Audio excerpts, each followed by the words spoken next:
안녕하세요. 저는 이 세상 무엇과도 바꾸지 않을 떡두꺼비 같은 아들과 딸 둘을 키우며 열심히 살아가고 있는 40대 싱글 파파입니다. 여러분은 혹시 카르페 디엠이라는 말 들어보셨나요? 유명한 라틴어로 알려진 이 명언의 뜻은 오늘 하루를 즐겨라 혹은 오늘 하루를 살아라 라는 뜻이라고 하죠. 지금 인생에서 주어진 오늘 하루에 대해 여러분은 얼마나 즐기며 살고 계신가요?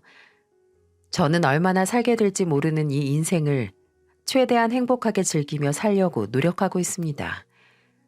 얼마 살지 않은 인생이지만 40년이 넘는 인생을 살아보니 세상은 정말 내 마음대로 돌아가는 것이 하나도 없었고 내가 계획한 적도 없는 예기치 못한 사건들이 터질 때마다 아무 일 아니라는 듯이 무던하게 넘기기 위해서는 내게 주어진 시간을 하루하루 즐기며 살듯 사는 수밖에 없다는 걸 40년이 넘는 시간 동안 살면서 뼈저리게 느끼게 되었어요. 그리고 이 교훈을 가져다 준 제 인생에 있어 가장 큰 사건이 하나 있었죠. 지금부터 그 이야기를 차분히 해보려 합니다. 싱글 파파가 되기 전 전부인과 만나 1년간의 연애를 마치고 3년의 결혼 생활을 했었어요. 아내는 배드민턴 동호회에서 처음 만나게 되었는데요.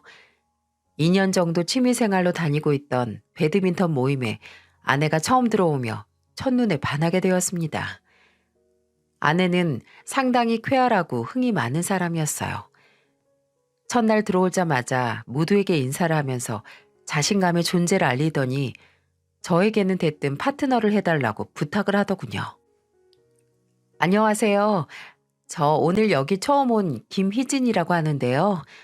오늘 첫날이라 제가 아는 사람이 없어서요. 혹시 괜찮으시면 제 파트너 좀 해주실 수 있으세요? 네? 아, 네, 안녕하세요.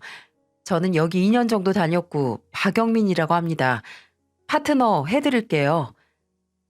당시 당돌하면서도 당당한 아내의 태도에 속으로는 내심 당황을 했지만 예쁘고 명랑한 모습이 보기 좋아 저는 첫눈에 반해버리고 말았어요.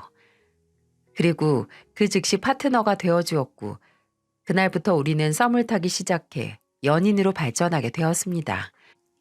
아내와는 1년을 꽁냥거리며 잘 만났어요. 아내의 성격과 정반대로 차분하고 조용했던 저는 늘 새로운 모습을 보여주는 아내가 신기하면서도 예뻐 보였습니다. 그리고 그 모습에 매번 매력을 느끼며 반했던 것 같아요. 하루하루 데이트를 마치고 집으로 돌아가는 것마저 아쉬운 상황이 계속되면서 저희는 결혼을 하기로 했습니다. 하지만 결혼하는 과정이 그렇게 순탄하진 않았었어요. 인사는 저희 어머니께 먼저 드리러 갔습니다. 저는 남동생 한 명의 홀어머니와 함께 지내고 있었는데요. 제가 9살 때 아버지가 연탄가스에 질식해 돌아가신 이후에 어머니 홀로 저와 제 남동생 둘을 정말 힘들게 키우셨어요. 온갖 고생을 다해가며 애비 없는 자식이란 소리 듣지 않기 위해 때론 엄하게, 때론 따뜻하고 인자하게, 또 때로는 눈물 날 정도로 독하게 대하며 저희를 키워주셨죠.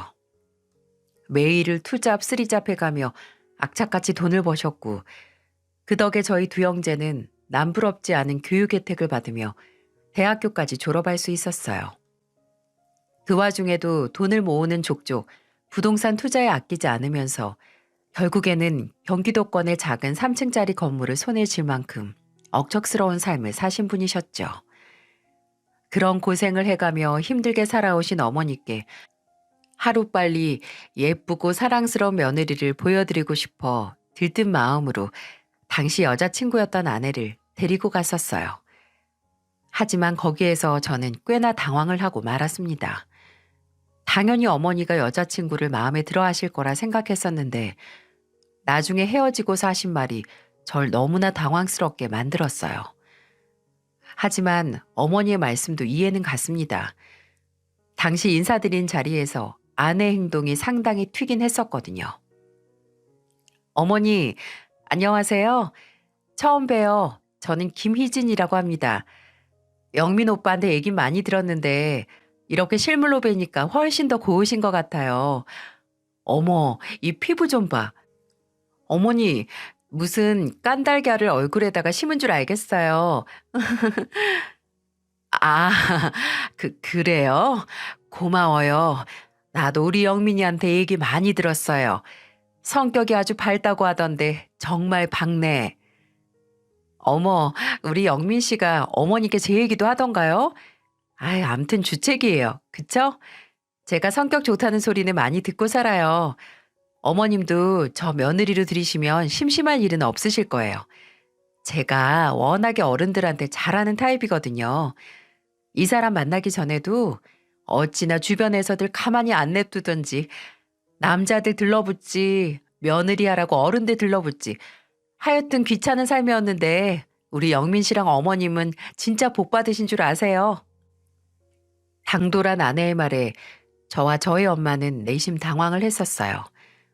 저는 어떻게 수습을 해야 하나 대답할 거리를 생각하고 있는데 한 성격 하시는 저희 어머니가 바로 맞받아 치시더라고요.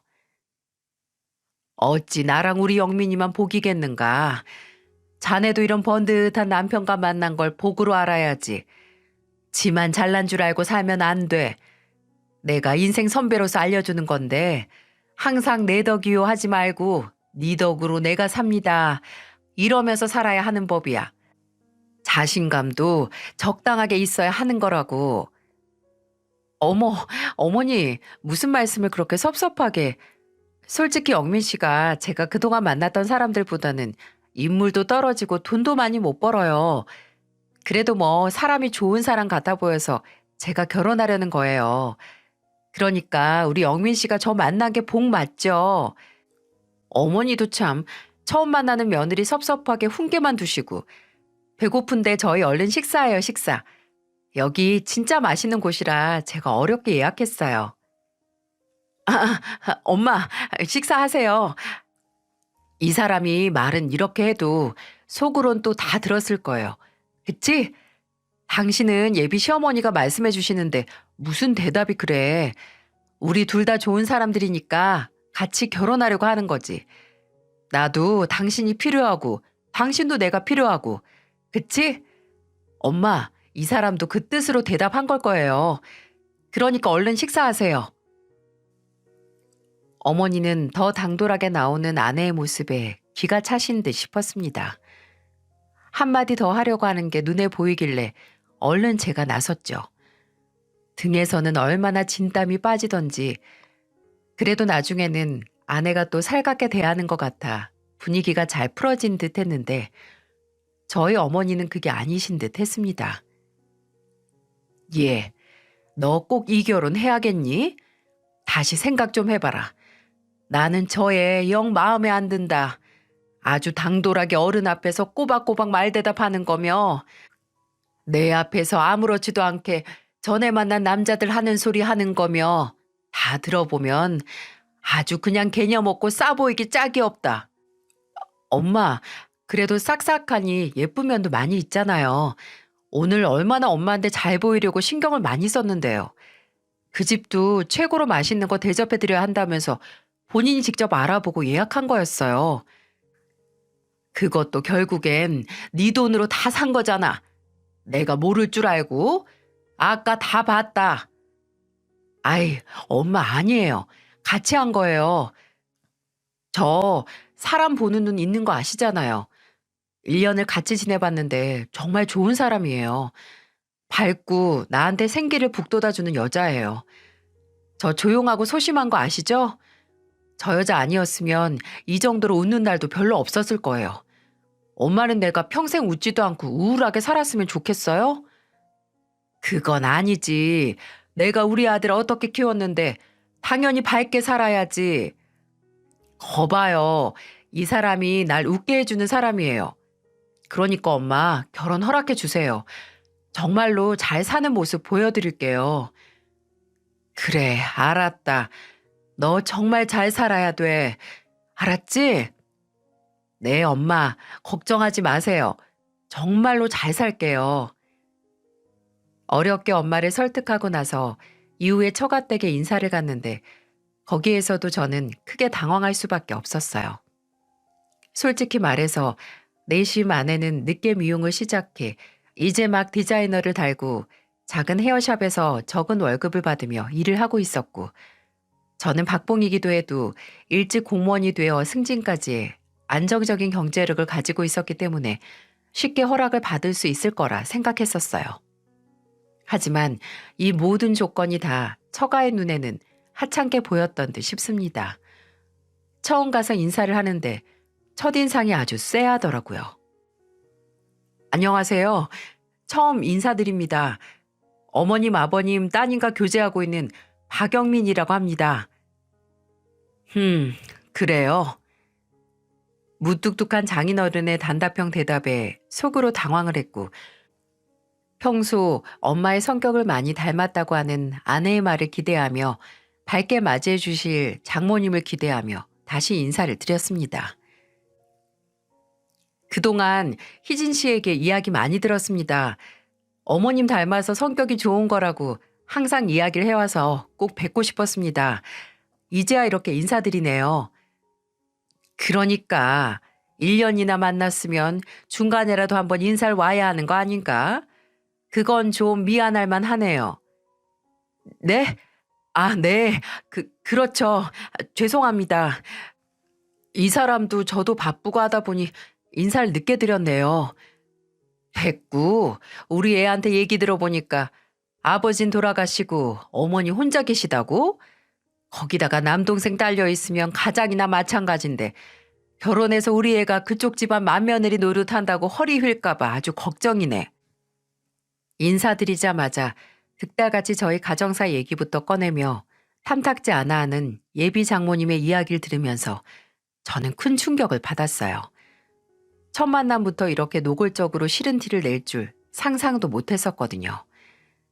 저희 어머니는 억척스럽게 살아오신 인생 동안 열심히 모은 돈으로 저나 남동생에게 남부럽지 않게 경제적인 것들을 누리게 해주신 데다 저희 형제가 취업해서 첫 월급으로 드린 용돈도 받지 않으실 만큼 독립적인 분이셔서 이런 이야기를 듣는 게 많이 황당했어요.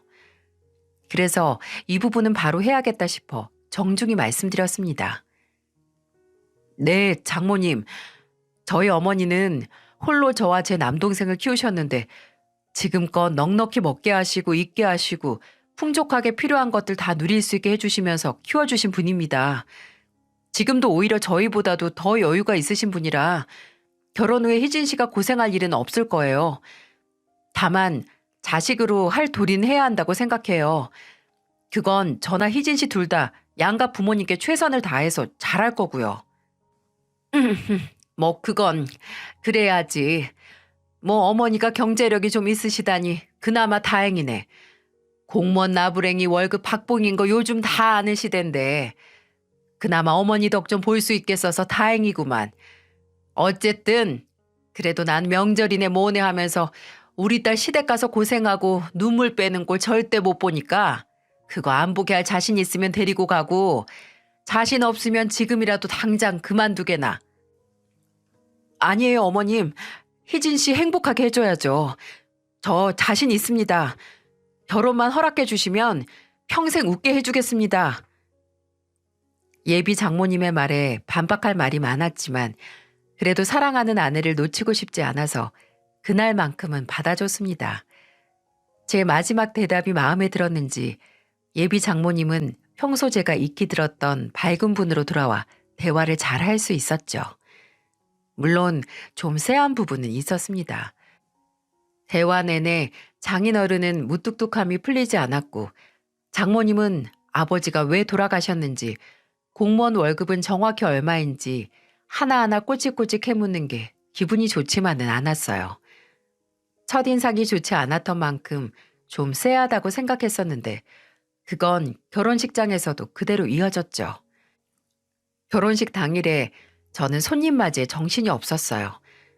저희 어머니가 오랜 시간 여러 일을 하시고 부동산 쪽에도 손을 대시다 보니까 발이 정말 넓었거든요. 이날 저희 쪽 하객만 해도 200명이 넘게 와서 자리가 부족하면 어떡하나 했는데 희한하게 처가 쪽 하객이 거의 오지 않아서 여유 있게 식을 마무리할 수 있었습니다. 나중에 보니까 처가 쪽은 하객이 총 합쳐서 20명도 안 왔길래 궁금해서 아내에게 물어보려다가 혹시나 민망해할까봐 따로 말은 안 했었어요. 근데 시간이 지나서 아내 남동생인 처남이랑 술 한잔 하면서 얘기할 기회가 있었는데 장모님 성격이 하도 별나서 친척이나 장인어른 주변 지인들까지도 혀를 내두르는 터라 올 사람도 안 온 거였다고 하더군요. 그때까지만 해도 저는 크게 당한 적이 없어서 얼마나 유별나시게 그러신가 하고 넘겼었는데 얼마 안 돼 제가 크게 될 줄 누가 알았겠습니까? 아내와 저는 결혼 후 저희 어머니가 해주신 경기도에 있는 25평 작은 아파트에서 살림을 시작했어요. 저나 아내나 월급이 많진 않았기 때문에 어머니가 직접 집을 구해주셨죠. 대신 집을 계약하면서 어머니는 아내 몰래 저에게 신신당부를 하나 하셨습니다. 예, 영민아, 내가 단단히 말해두는데 너 이 집 해주는 대신에 나랑 약속 하나 해야 한다. 절대로 네 와이프한테 이 집 공동명의로 해주지 마라. 몇 번 보진 않았지만 아마 네 아내나 네 장모 성격을 봐서는 언젠가는 이거 공동명의로 돌려달라고 할 것 같은데 절대로 해주면 안 돼. 이거 내가 정말 힘들게 번 돈으로 해주는 거야. 그건 너도 알지? 너에게 선물로 주는 거지만 이 집도 나한테는 똑같은 내 재산이나 마찬가지다. 그러니까 꼭 약속 지켜야 해. 알았지? 네, 엄마 알았어요. 약속 지킬게요. 신신당부하는 어머니 말씀에 약속을 드리고는 집을 선물 받았어요. 근데 이게 웬걸요? 저희 어머니 예감이 딱 적중을 했습니다. 얼마 못 가 이 집이 제 명의로 된 걸 아시고 장모님이 노발대발하며 집까지 찾아오셨어요. 박서방, 나와보게. 어서 나와봐. 시골에서 평생 농사를 하시며 지내시던 처가는 한창 배추 수확대라며 매일같이 전화해서는 앓는 소리를 해댔었는데 갑자기 주말에 아침부터 찾아와 집안을 시끄럽게 하기에 깜짝 놀라서 물었어요. 어머님, 주말에 갑자기 무슨 일이세요? 요즘 배추 수확대라고 바쁘시다고 하지 않으셨었어요? 내가 지금 속이 터지게 생겼는데 수확이 문제야? 어떻게 된 건지 바로 설명해. 이 집 공동명의로 한 게 아니었어? 박서방 자네 이름으로만 되어 있다는데 그게 사실이야? 네, 장모님 맞아요. 저희 어머니가 결혼 선물로 해주신 거라 제 명의로 되어 있어요. 아니, 그게 말이 돼? 부부면, 부부가 같이 살 집이면 집이 공동명의로 되어 있어야지 왜 남자 이름으로만 되어 있냔 말이야. 말이 안 돼도 한참 안 되잖아. 도대체 사도는 생각이 있는 거라니 없는 거라니. 아무리 제 자식밖에 모르는 사람이라도 그렇지 집 명의가 그렇게 되어 있는 게 말이 되는가? 어? 어서 설명 좀 해보게. 장모님, 말씀이 좀 지나치시네요. 당연히 말이 되죠. 이 집 살 때 저나 이 사람 돈 한 푼 들어간 거 없습니다. 전부 다 저희 어머니 주머니에서 나온 돈으로 산 건데 제 어머니 뜻대로 한 게 큰 잘못입니까? 그것도 명의만 제 명의로 되어 있지 이 집에서 편하게 사는 거 이 사람입니다. 저만 사는 게 아니라고요. 흥, 아주 내 딸 눈에서 눈물 나게 안 하고 행복하게 해준다고 할 땐 언제고? 당장 공동명의로 돌려. 부부가 경제적으로도 누릴 건 같이 누려야 할 것 아냐. 그래야 내 딸도 더 행복하지. 장모님, 죄송하지만 이건 좀 별개의 문제네요. 이 집은 제 뜻대로 할 수 없습니다. 저희 어머니 뜻대로 이 집은 제 명의로만 하라고 하셔서 그렇게 했고 저나 이 사람 돈 10원짜리 하나 들어간 집이 아니기 때문에 제 마음대로 명의 돌릴 수도 없어요. 그렇게 아시고 얼른 돌아가세요. 이 버르장머리 없는 당장 사돈하고 전화 연결해. 내가 직접 말해야겠어. 전화하셔도 소용없습니다. 당신 뭐해? 장모님이 이렇게 억지 부리시는데 가만히 있을 거야? 어머, 왜 나한테 화를 내? 우리 엄마 입장에서는 당연히 화나지. 나도 솔직히 당신 명의로만 한다고 했을 때 좀 어이없고 서운했다고 뭐. 꼴랑 명의 하나 같이 내주는 게 뭐가 그렇게 어렵다고. 뭐야? 당신 말 다 했어? 몰라. 진짜 나야말로 화나.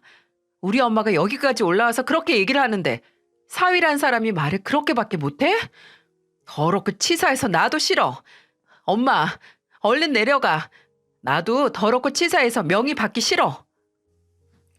장모님은 이내 더 쏘아붙이려는 듯 했지만 단호하게 나오는 저의 모습과 돌아가라고 이야기하는 딸의 모습에서 한 발 물러나는 듯 했습니다. 하지만 나중에 가서 들어보니 저희 어머니한테 직접 전화를 해서 화내고 따지고 난리도 아니었다고 하더라고요. 하지만 보통 아니신 저희 어머니도 거기에 지고 넘어갈 뿐이 아니었기에 잘 잘라내셨다고 하셨죠. 한바탕 집 명의 때문에 서로 마음이 상했지만 저희 엄마에게 호되게 혼난 아내는 자신이 잘못했다는 걸 알고 미안하다고 하기에 서로 잘 풀고는 넘어갔어요. 하지만 그 이후로 장모님은 저한테 빈정상한 게 컸는지 늘 쌀쌀맞게 구셨어요. 처가댁에 자주 찾아뵙고 풀어드리려고 했지만 쉽지 않았네요. 몇 년을 그 상태로 계시기에 포기를 하고는 저와 아내 사이만 생각하며 아들과 딸까지 낳고 오순도순 잘 지내고 있었습니다. 그렇게 한 5년이 흘렀을까요? 아내가 어느 날 한 가지 이야기를 해오더라고요. 여보, 나 이제 나이도 있고 한데 언제까지 미용실 직원으로만 있어야 하나 좀 고민이 많아. 게다가 애들은 점점 더 커가는데 당신이나 나나 월급도 빤하고. 그래서 말인데 나 미용실 차리는 거 어떨까? 샵 하나 차리면 나 실력 있어서 손님들도 금방 붙을 거고 그럼 돈도 많이 벌 수 있을 거 아니야. 그걸로 우리 좀 편하게 살아보자. 그래? 당신 디자이너로 오래 있으면 실력 인정받은 거야 나도 잘 알지만 근데 우리가 지금 목돈 모아둔 게 당신 샵 차린 비용으로 많이 부족할 텐데. 아이 참, 이러라고 우리 어머님 계시는 거 아니겠어? 어머님 얼마 전에도 부동산 투자한 거 잘 되셨다며.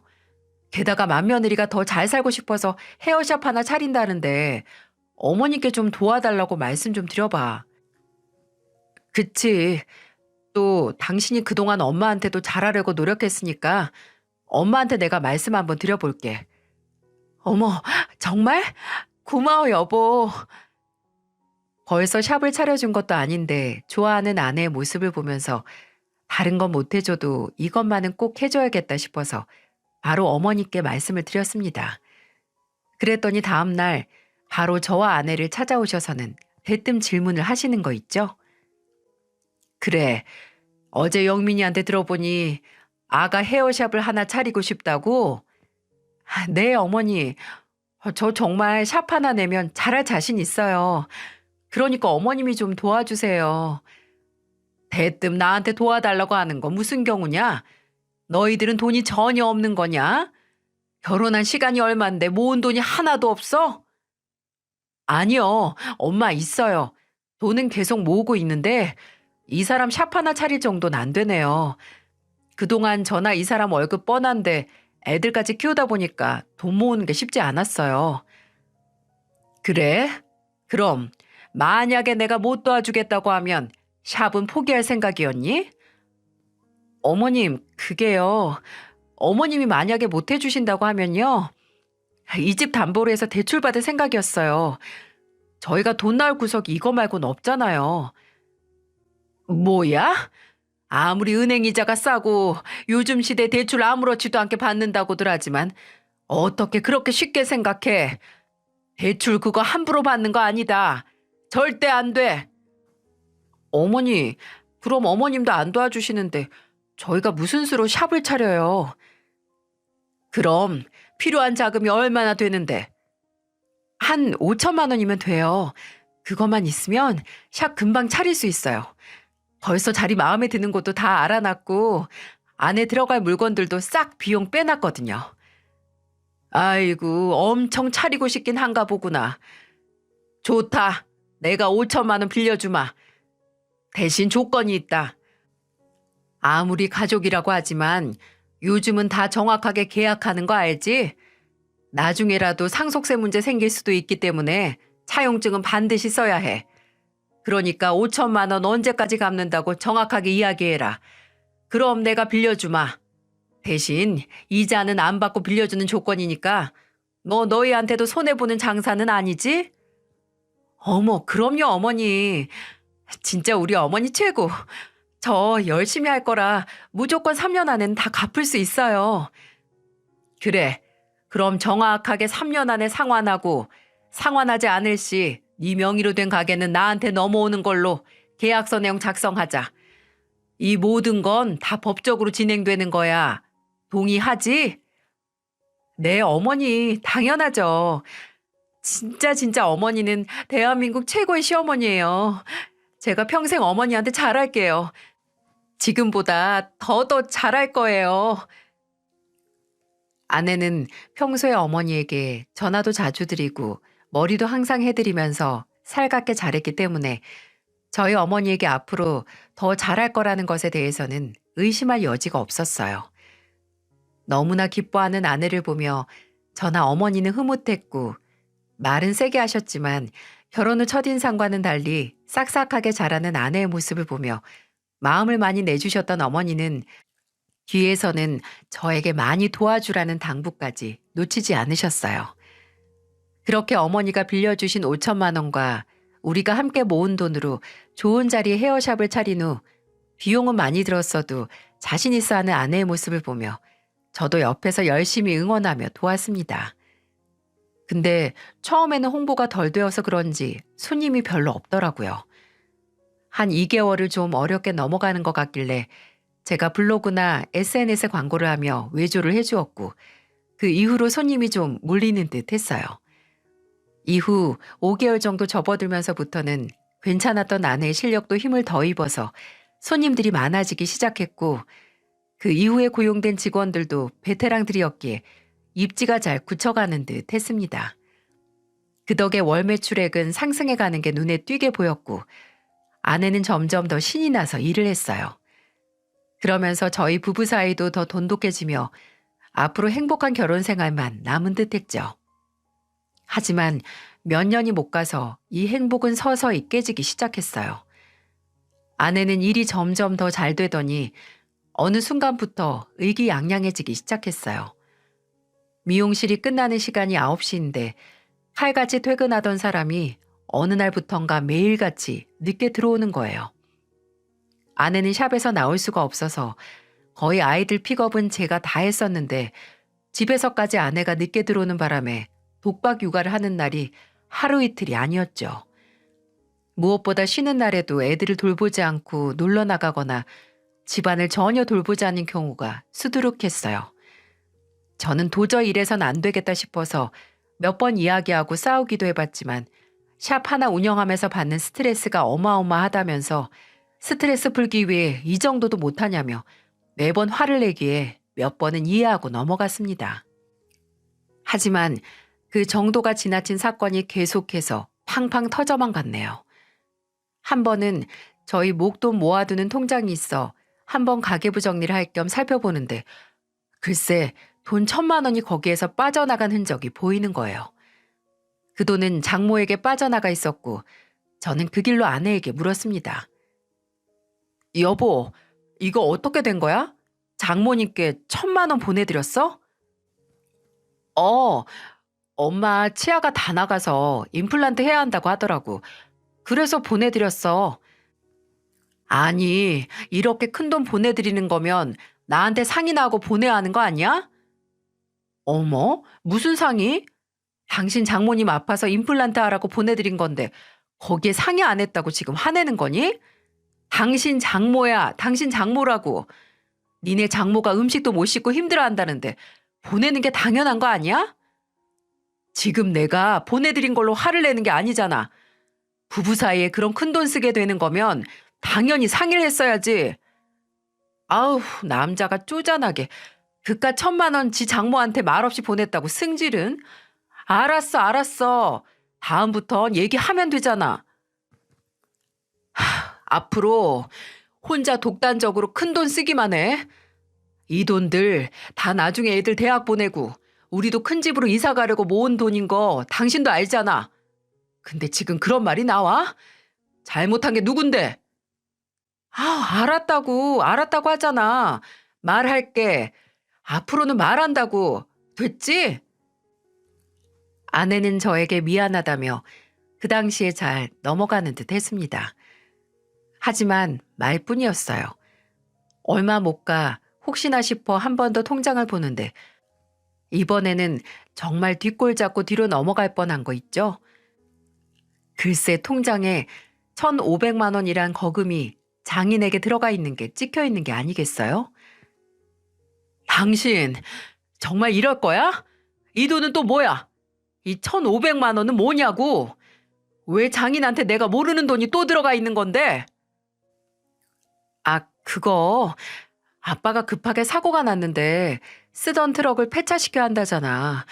그래서 중고차로 한 대 사라고 보내드린 거야. 당신도 알잖아. 시골 농사하는데 트럭 없으면 절대 안 되는 거. 당장 농사 바쁜 시기인데 차 없이 어떡하라고. 그래서 당신한테 상의할 새 없이 보내드린 거야. 이번엔 당신이 이해를 좀 해줘. 당신, 그게 말이 돼? 당신 혼자 살아? 나한테 기뜸이라도 했어야지. 내가 그 소리 들으면 돈 보내드리지 말라고 했을까봐 말 안 했니? 그냥 귀찮았던 거잖아. 도대체 당신 요즘 왜 이래?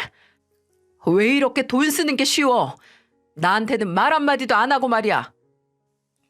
아니, 우리 아빠가 농사 짓느라 트럭이 필요하다는 게 딸이 그것도 못 해줘? 그것도 못 해주냐고. 진짜 당신이야말로 쪼잔하게 왜 그래? 지금 그런 말이 아니잖아. 당신 당장 통장 내놔. 이제부터 관리는 내가 할 거야. 뭐?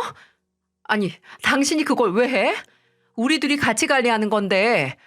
당신 그렇게 나오면 앞으로 나도 내 통장 따로 관리할 거야. 생활비 각자 쓰자고. 그렇게 나온다 이거지? 그래 그럼 그렇게 해. 어디 한번 그렇게 해봐. 저는 애초에 제 이름으로 만들어 놓은 목돈 마련 통장의 비밀번호를 바꿔버렸고 아내는 그 이후로 화를 내며 당장 풀어놓으라고 했지만 저는 바꾸지 않았습니다. 거기에 아내도 화가 났는지 본인 생활비 통장을 따로 만들어 관리를 하더라고요. 하지만 저는 그 돈이 모아질 턱이 없다고 생각을 했어요. 왜냐하면 아내는 사치가 심해도 너무 심했었거든요. 매일 명품 가방에 신발에 사치를 안 부리는 것이 없었어요. 그러니 돈이 모아질 수가 없었죠. 그 와중에 아내는 정말로 선을 넘는 짓을 하고야 말았습니다. 생활비 부부는 서로 신경전을 벌이다가 각자 관리하고 공동 생활비만 따로 모아서 쓰는 걸로 합의를 받고 아내는 그 이후로 더 집안일을 등한시하며 밖으로 나돌기 시작했어요. 그러다 아내의 생일이 찾아왔고 그날만큼은 아내에게 집에서 애들이랑 생일이라도 좀 같이 보내라고 한 저에게 참 무심한 말을 던지더군요. 됐어. 나 오늘은 친구들하고 약속 있으니까 당신도 내 생일은 그냥 넘어가. 나도 저번에 당신 생일 까먹고 그냥 넘어갔잖아. 그러니까 서로 퉁치자고. 지금 그 말이 아니잖아. 애들이 엄마 생일 챙겨준다고 케이크도 같이 골라서 사놨는데 당신 정말 너무한 거 아니야? 몰라. 당신이 대충 둘러대서 애들이랑 먹으면 되지. 뭘 그래? 나 바빠. 집에 잠깐 들어와 외출하려는 아내와 실랑이를 벌이던 중 저희 어머니에게 전화가 왔습니다. 그리고 그때 아내는 결국 선을 넘어버리고 말았어요. 네, 엄마. 희진이요? 바꿔달라고요? 잠시만요. 참 바쁜데. 네, 어머니 무슨 일이세요? 요즘 왜 이렇게 전화를 많이 하세요? 저 일할 때도 바쁘다니까 자꾸 전화하시고. 내가 무슨 전화를 많이 했다고 그러니?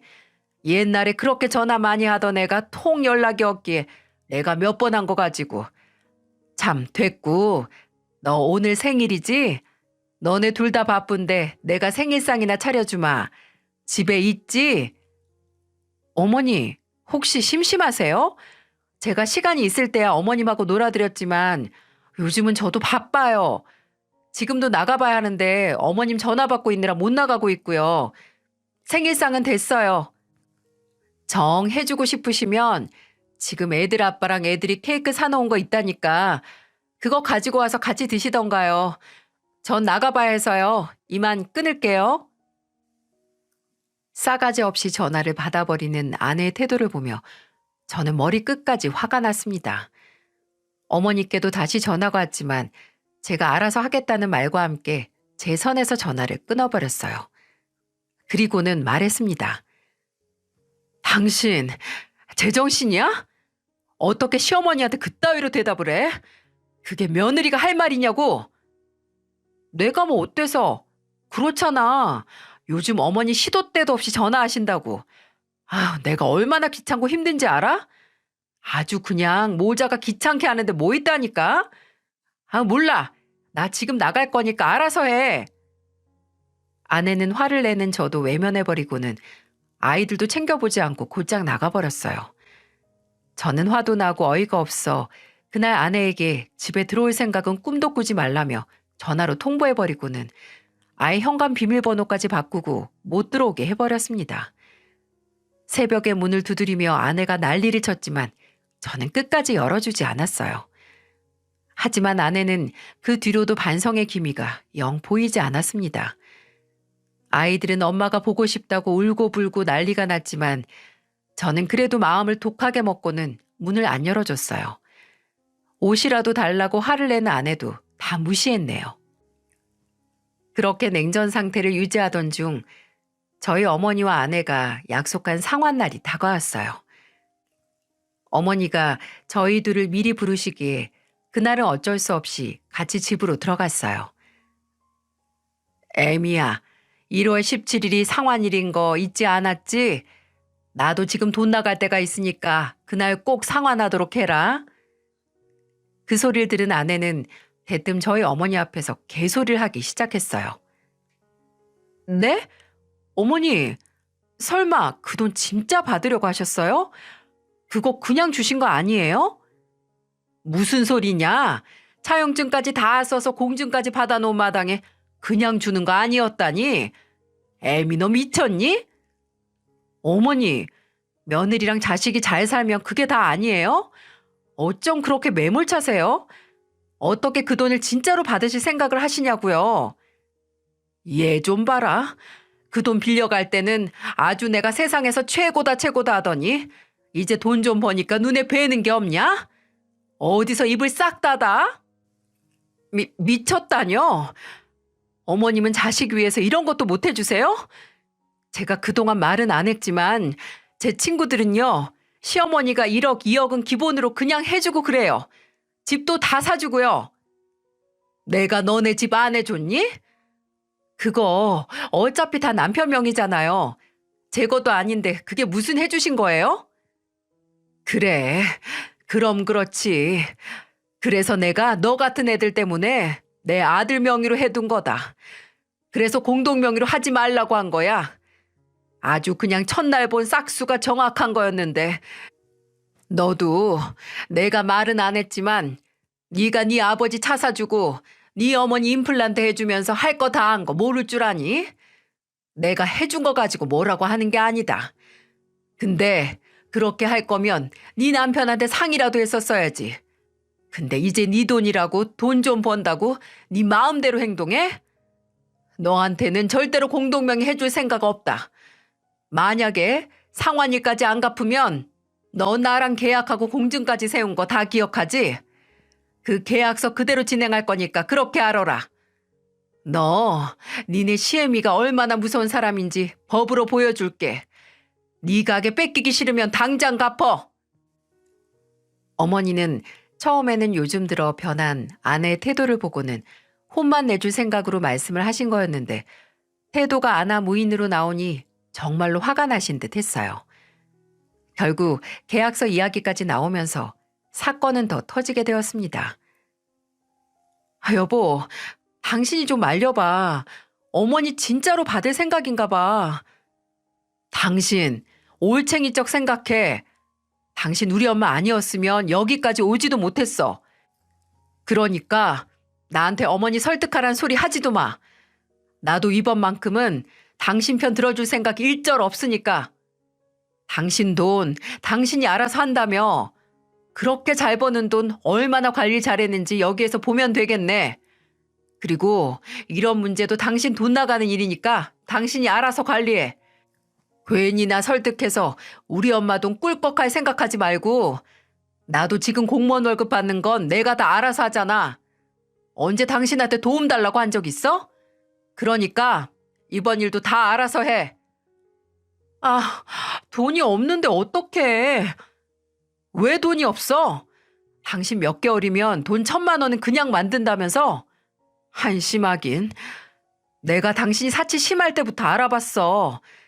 당신이 올챙이적 생각 못하고 그렇게 써댈 때부터 알아봤다고. 왜? 당신 500만 원짜리 명품 가방 많이 있잖아. 명품 구두에 옷에 있는 거 다 팔면 돈 나오지 않겠어? 됐어. 진짜 당신하고는 말이 안 통한다니까. 내가 알아서 구할 테니까 일절 신경 쓰기만 해. 신경 전혀 안 써. 그러니까 꼭 돈 구해서 우리 엄마 돈 갚아라. 저는 아내에게 약 올리듯 말하며 짐을 싸서 아예 나가버린 아내를 붙잡지 않았어요. 그렇게 다시 냉전이 이어지고 있던 와중에 어느 날 어떤 여자가 절 찾아왔어요. 그리고 그 여자는 저에게 믿지 못할 소리를 전해주었죠. 안녕하세요. 저번에 몇 번 뵌 적 있는데 저 기억하시나요? 저 사장님 아내분 미용실 직원 김동현 여자친구예요. 아, 안녕하세요. 기억나네요. 저번에 회식 때는 한번 밥도 같이 먹었었죠? 근데 여긴 어떻게 알고 찾아오셨나요? 전에 남자친구랑 여기 근처 지나가다가 남자친구가 이곳이 원장님 댁이라고 한번 말해준 적이 있어서 기억하고 찾아왔어요. 그래요. 근데 왜 찾아오신 거죠? 사장님, 그거 아세요? 제 남자친구하고 원장님하고 지금 둘이 몰래 바람 피고 있어요. 네? 뭐라고요? 아니, 나이 차이도 있는데 무슨 바람을 펴요? 나도 몇 번 미용실 가서 동현 씨하고 대화 나눠봤는데 그 둘이 7살 차이 나잖아요. 근데 무슨 바람이에요?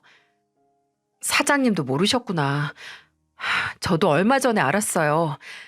제 남자친구가 하도 느낌이 이상해서 옆에서 잘 때 핸드폰을 몰래 봤더니 아주 원장님하고 하트 뿅뿅 하면서 애정행각이 장난이 아니더라고요. 이게 말이 돼요?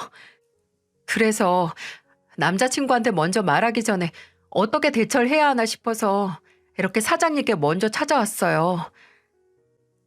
저는 놀라 뒤집어질 소리에 한동안 아무 말도 할 수 없었습니다. 하지만 금방 정신을 차리고는 다시 물었어요. 근데 제 핸드폰 번호는 어떻게 알았어요? 보니까 원장님이 제 남자친구한테 사장님 번호까지 보내주면서 신신당부했었더라고요. 사장님이 제 남자친구한테 언제라도 알고 연락할까봐 이 번호 뜨면 절대 전화 받지 말라고 하면서 문자를 넣어놓은 걸 봤거든요. 미리 철저하게 다 준비를 한 것 같아요. 캡처해 놓은 거 있어서 보여드릴 수 있어요. 저는 그 말을 듣자마자 너무 충격적이라 내가 알아서 하겠다고 하고는 그 여자를 돌려보냈어요. 그리고는 곧바로 아내를 뒷조사하기 시작했습니다. 아내가 출근해서 한창 바쁠 때 몰래 미용실로 가서 그들의 행적을 살폈고 집에 있던 아내 차의 서브키를 이용해서 블랙박스 증거 영상까지 모두 다 확보를 해놓았어요. 퇴근 시간에 맞춰서는 미행까지 했는데 정말로 그 직원과 외도를 진하게 하고 있었죠. 모든 걸 다 증거로 남겨놓고 저는 결단을 하고 아내에게 집 근처 카페로 불러 이야기를 했습니다. 완전히 끝낼 각오로 말이에요. 당신 이제 살다 살다 어린 놈이랑 그것도 네 직원이랑 바람을 피니? 너 지금 자식도 있는 여자가 생각도 안 하고 어디서 바람질이야? 갑자기 그게 무슨 소리야? 내가 무슨 바람을 펴? 이렇게 발뺌을 하시겠다. 너 그 김동현이란 놈이랑 바람 피고 있잖아. 증거 다 있어. 저는 발뺌하는 아내에게 증거로 모은 사진들을 얼굴에 뿌려버리며 보여줬고 아내는 그제서야 무릎을 꿇고 벌벌 떨며 비기 시작했습니다. 여보, 미안해. 정말 미안해. 나 한 번만 용서해줘. 요즘 당신이랑 사이 틀어지고 외로워서 그랬어. 외로워서. 외로워? 정작 우리 애들이랑 날 외롭게 한 사람이 누군데? 너는 애 둘 딸인 여자가 애들 다 내팽개치고 남편도 있는 마당에 외롭다고 그렇게 바람을 피고 다녀? 너 두고 봐. 내가 가만히 있나 봐. 안 그래도 벼르고 있었는데 어디 한번 가정도 내팽개치고 잘 되나 보자. 애들 때문에 지금까지 참고 살다가 애들 크자마자 이혼하려고 했는데 아주 시기까지 딱 앞당겨줘서 고맙다. 저는 제 다리까지 붙잡으며 말리는 아내를 뿌리치며 그 카페를 나와버렸어요. 그 이후로 아내는 몇 날 며칠을 저에게 전화하고 찾아오며 이혼만은 제발 말아달라며 싹싹 빌어오기 시작했습니다. 왜냐하면 누가 봐도 이혼 과정에서 불리한 사람이 바로 아내 본인이었거든요. 아내의 회유만으로 제가 풀리지 않자 이번에는 장모까지 나서서 저를 설득하기 시작했어요. 하지만 저는 거기에 넘어가지 않고 속 시원히 그간 당했던 수모를 갚아주었습니다. 우리 사위 잘 지냈는가? 요즘 우리 딸이 매일 전화해서 울고 난리도 아니야. 우리 딸이 좀 실수를 했다면서. 살면서 그런 실수 누구나 한 번쯤 할 수 있어. 자네도 언제라도 할 수 있는 실수라고. 그러니 좀 이해해 주게. 자네 얼마 안 있음 생일이지? 내가 올라가서 거하게 생일상 차려줄게. 어머니, 요즘 농사일은 안 바쁘신가 봐요? 이런 쓸데없는 데 신경 쓰시는 것 보면 많이 심심하세요? 어디서 그딴 훈계질하고 계세요? 누구나 하는 실수요? 그게 자식 있는 부모가 할 소리십니까? 제가 자식 키워보니 그런 실수는 더 용납이 안 되는데요. 뭐야? 아니 이 자식이? 너 말 다 했어? 너 내가 아주 좋게 넘어가 보려고 했는데 안 되겠어? 너 내가 올라가면 기싸대기 맞을 줄 알아. 두고 봐. 내가 가만 안 있어. 장모님, 제발 정신 좀 차리세요. 자식 교육 그따위로 시키셨으면 반성을 하셔야지. 지금 어디다 대고 성과를 부리세요, 성과를? 앞으로 당신 성과도 받아줄 생각 없으니 딱 여기까지만 하세요. 더 하셨다간 더 손해보는 건 당신 딸일 테니까. 제가 강하게 나가자 뒷목 잡으며 거품 물고 쓰러지는 장모의 모습이 눈에 선했습니다. 속 시원한 마음으로 전화를 끊어버리고는 이 반성 없는 모녀의 행동이 괘씸해 저는 제 선에서 끝내려던 것을 멈추고 저희 어머니에게 말씀을 드렸어요. 그랬더니 노발대발 하시던 어머니는 저에게 본인이 알아서 하겠다며 말과 함께 행동을 개시해 나가셨어요. 1월 17일 상환일이 되어서 어머니는 아내의 미용실로 찾아가셨어요. 손님들까지 다 있는 상황에서 어머니는 큰 소리로 깽판을 치기 시작했죠. 야, 김희진, 너 당장 나와. 당장 나와서 내 돈 갚아. 계좌이체 시키던지 여기 내가 가방까지 친히 가져왔으니 여기에 다 채워 넣던지 해. 빨리 갚으란 말이야. 어머니, 이게 무슨 짓이에요? 손님들도 있는데. 어머니? 누가 네 어머니야? 우리 아들 두고 바람핀 주제에 어머니 소리가 나오니? 나는 너 같은 며느리 둔 적 없다. 내 며느리는 진즉에 죽었어. 됐고, 오늘까지 갚기로 한 돈 당장 내놓으란 말이다. 이 양심도 없는 년아. 어머니, 제발 밖에서 얘기해요. 밖에서. 뭘 밖에서 이야기해? 여기서 해. 손님들, 그리고 여기 직원들. 여기 그 김동현 디자이너란 직원하고 원장하고 바람핀 거 알고 있어요? 지금 내 아들이 이 원장이랑 그 바람난 직원 때문에 충격받아서 식음을 전폐하고 있습니다. 그건 알고 여기서 머리하고 계십니까? 제발 부탁인데 이런 가정 파탄 내는 사회악인 미용실에서는 제발 머리하지 마세요. 내가 누군데 이 말을 하냐면 바로 그 식음을 전폐하고 있는 우리 아들 엄마입니다. 여기 원장 시어머니라고요. 어머니의 난리로 인해서 이미 미용실은 수군거리기 시작했고 이 모든 광경을 찍는 사람들도 있었다고 했습니다. 저는 이 모든 내용들을 어머니에게 전해드릴 수 있었어요. 결국 그 행패의 아내는 무릎까지 꿇으며 가달라고 했죠. 어머니, 제발요. 제가 오늘 안으로 연락드릴 테니까 제발 지금은 그냥 가주세요. 네? 제발요. 너 내가 딱 기다릴 거야. 오늘까지 연락 없으면 내일 다시 올 거니까 당장 돈 준비해서 나한테 연락해. 큰 소리를 내놓고 나오신 어머니에게 아내는 그날 연락은 했지만 결국 돈을 갚지 못했어요. 어머니에게 전화가 온 것을 따로 녹음을 해놨었는데 아내 이야기는 이랬습니다. 어머니, 죄송해요. 정말 제가 잘못했어요. 제가 돈이 정말로 없어요. 실은요, 그 남자한테 제가 세단 하나를 해줬어요. 지금 그 사람한테 이야기해서 세단도 다 팔려고 내놨고 저도 어떻게든 돈 마련하려고 하고 있으니까 제발 조금만 더 기다려주세요. 뭐야? 아주 그냥 네가 쳐 돌았구나. 어디 쓸 데가 없어서 어린 놈하고 바람을 피면서 돈을 함부로 굴려? 됐다. 나는 더 봐줄 생각 없다.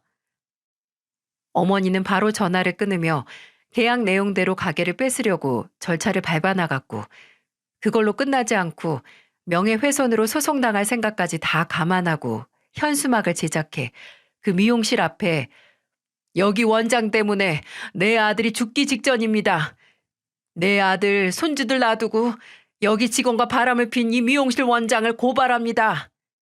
라고 걸어두었고 그 뒤로 순식간에 소문이 퍼져 아내는 결국 그 미용실 문을 열지 못했어요.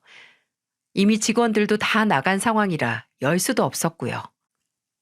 어머니는 저와 제 자식들이 불쌍하다며 집에 아예 들어와서 같이 지내고 있었는데 아내가 저희 집으로 찾아와 어머니와 저에게 엉엉 울면서 빌어댔습니다. 어머니, 제발 살려주세요. 저 어머니가 이렇게 무서운 분인지 몰랐어요. 제발 용서해 주세요. 내가 말했지? 나 이제 네 시어머니 아니라고. 나한테 빌린 돈 다 갚고 내 아들한테 땡전 한 푼도 받아갈 생각하지 마라. 깔끔하게 이혼하면 그때 내가 멈추마. 아내는 단호한 어머니의 말에 꺽꺽 울어대며 각서까지 써가며 미용실 보증금과 권리금까지 다 합해 돈을 갚았어요. 결국 아내는 그 뒤로 무일푼으로 쫓겨났고 아내의 외도 덕에 아이들 양육권까지 모두 제가 가지고 올 수 있었습니다.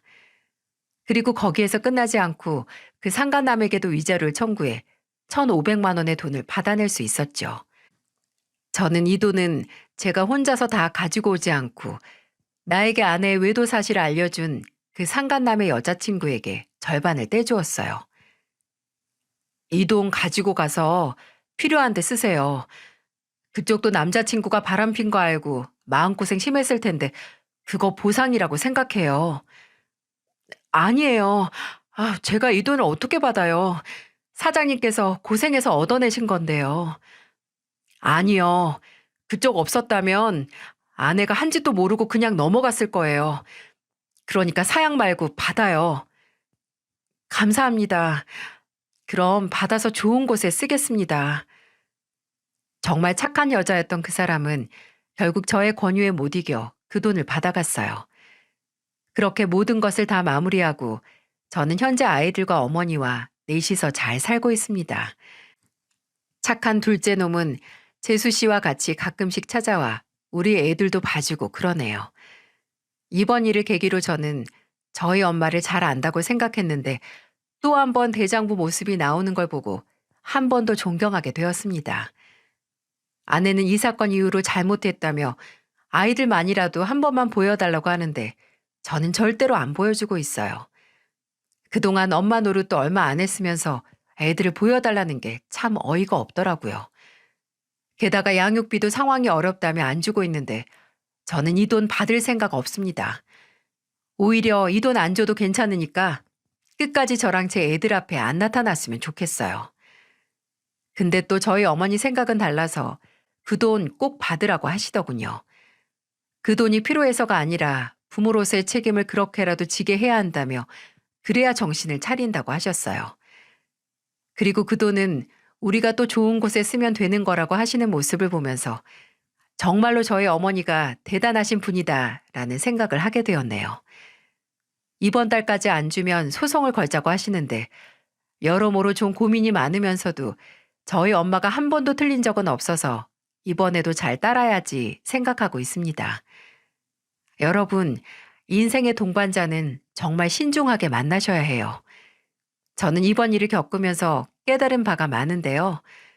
하루하루 지날수록 더 짙어지는 생각은 이 괴로웠던 시간을 빨리 잊기 위해서는 하루하루 웃으며 지내고 하루하루 그냥 잘 살아가는 수밖에 없더라고요. 그래서 더 카르페 디엠이라는 명언이 제 인생 명언이 되었답니다. 여러분도 혹시 힘든 일이 있으신가요? 저처럼 기가 막히고 혀를 내두를 만한 일을 겪으셨다면 빨리 후를 털고 웃으셨으면 좋겠습니다. 저희 모두 얼마 못 사는 인생 아파하지 말고 웃으며 살자고요. 긴 글 읽어주셔서 감사합니다.